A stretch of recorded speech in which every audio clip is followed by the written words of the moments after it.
This is the first Christmas we've had together in years. I love you guys. I'm making up for some lost time. Authorities are wondering if the masked vigilante who terrorized the city's underworld is back. The past has caught up with me.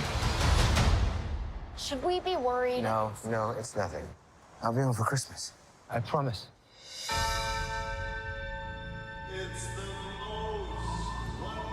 What do you get when you cross the high-octane Christmas-fused action of Die Hard with Robin Hood?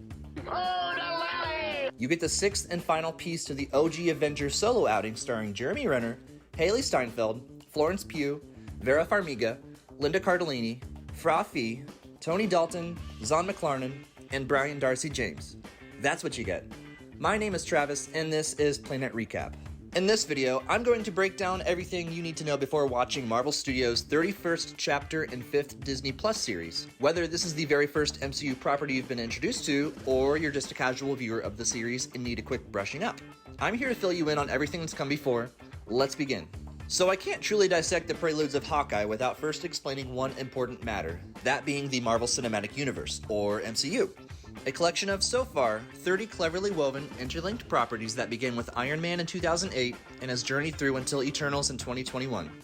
Now, as I stated, the 6-episode series gives the final founding Avenger his own deserving franchise 10 years after his first MCU appearance way back in 2011's Thor, where mysterious S.H.I.E.L.D. agent Clint Barton made a super quick, very cool cameo as the Deadly Archer. Shortly after, Clint joined the Avengers Initiative to fight the Norse god of mischief Loki and later the maniacal murderbot Ultron. Barton spent about 3 years fighting alongside the Avengers before retiring and settling down to spend more time with the missus and their 3 kids on the family farm. Duty called once again when Clint was called into action a year later during the events of Captain America's Civil War, when he sided with Team Cap to fight Team Iron Man over a government oversight issue. This technically landed him on the losing side as he ended up in a super max security prison and then house arrest. Oopsies. Of course, an ankle bracelet didn't stop Clint from being father and hubby of the year. It's a beautiful summer day, the Barton family are having a picnic, they're laughing, they're having hot dogs, they're shooting arrows, and then his family just kinda dies. It's out of left field and it's sad. It's really sad. Babe! Boys! Boys! Unbeknownst to Clint, the Avengers were busy in both space and the African nation of Wakanda waging war against Infinity Saga Big Bad Thanos, whose dastardly eco-terrorist plan to decimate half of all life in the universe ended with exactly that. Half of all life suddenly dusted, and everyone cried, "You know you did." Start? I don't feel so good. During the next 5 years in the MCU, Clint Barton actually goes through, let's call it a crisis. Some surviving Avengers handled their grief by leading some counseling sessions, some married their long-term love interests, some drank beer and played video games. Clint murdered a bunch of dudes. Yes, in his unending grief, Clint Barton traded in his Hawkeye moniker for a more ominous one, Ronin, a wandering samurai who has no lord or master. The people he murdered weren't necessarily an innocent bunch though, consisting of mostly cartel and Yakuza mobsters. His blind reasoning behind this frenzy: why should these awful people get to live when his family didn't? As far as justifications for murdering bad guys go, I guess that flies. Alright, so let's pause on Hawkeye for a minute and talk about another Avenger, Natasha Romanoff, aka the Black Widow. Natasha grew up in a super hostile environment, being raised by a Russian assassin organization and trained to be a deadly killer from a very young age. She did not endure this awful upbringing alone, however, as her little sister Yelena was also trained, against her will, but by Natasha's side. This backstory is, of course, all elaborated on during the Black Widow solo film, where we see both Natasha and Yelena reunite after so many years apart to take down the evil organization that turned them into mindless killers.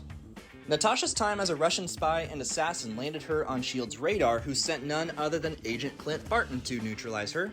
He, of course, decided against it and got her recruited as a fellow S.H.I.E.L.D. agent and later as a fellow Avenger.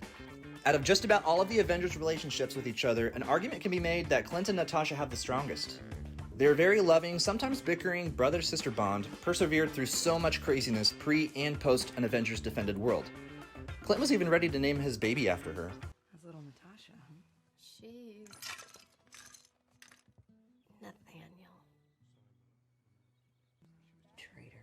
But jumping back to Clint's crisis, his murder spree was only tamed by his best friend Natasha, who pleaded him to snap out of it and rejoin the Avengers in bringing back half of the people that Thanos had dusted.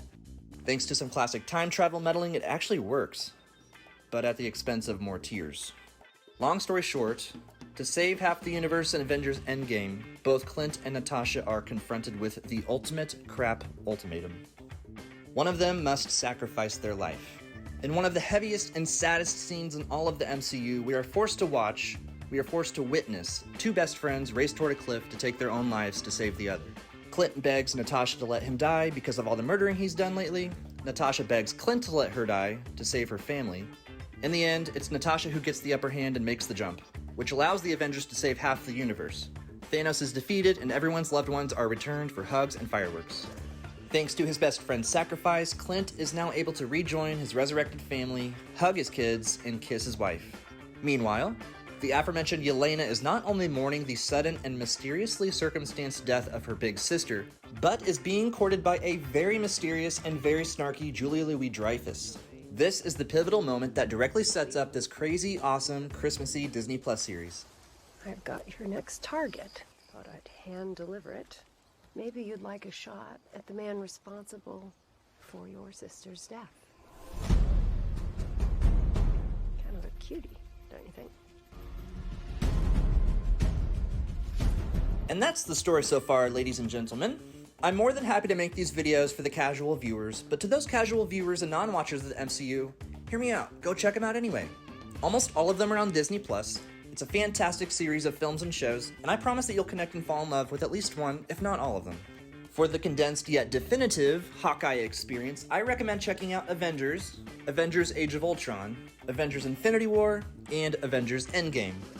All this said, please enjoy Marvel Studios' Hawkeye.